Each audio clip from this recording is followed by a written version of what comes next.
Well, I've been a loser, I've been a cruiser, I've been lost and I've been found. I've been a user, I've been a boozer. I have written songs that are very personal and that are about me. Like, for example, there's a song on the new album called Just to Be a Man, which is totally written from my perspective. It's about me, my journey, it's from my perspective. But most of the songs aren't.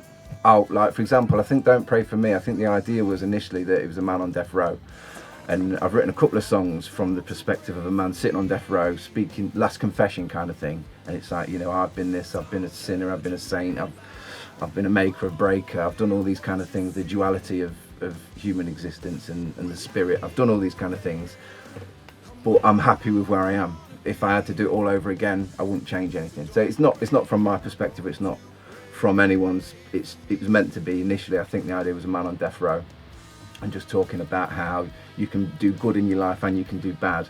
But when you get to the end of your life, the end of your journey, if you can look back in reflection and be kind of satisfied with where you're at, then that's what life is about. At the end of the day, we're all going to make mistakes. It's about moving forwards, and that's what that particular song was about. So, and really, to give it to John was they needed songs because they had just started the band and they're doing quite a lot of covers.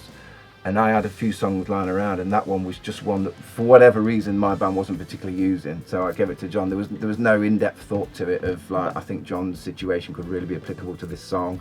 You know, people might relate it to that. There was none of that. It was just, you know, I've got this song. I don't think we're going to do anything with it. Knock yourself out. It's really interesting because that has always been our last song. Yeah. Always since the very first gig, and I think that's crazy because, like you said, you kind of, you know, just gave it to John as that sort of that, you know, thing to light the fire within him and kickstart the band, you know. And it's crazy that it's took on such a, you know, a power of its own.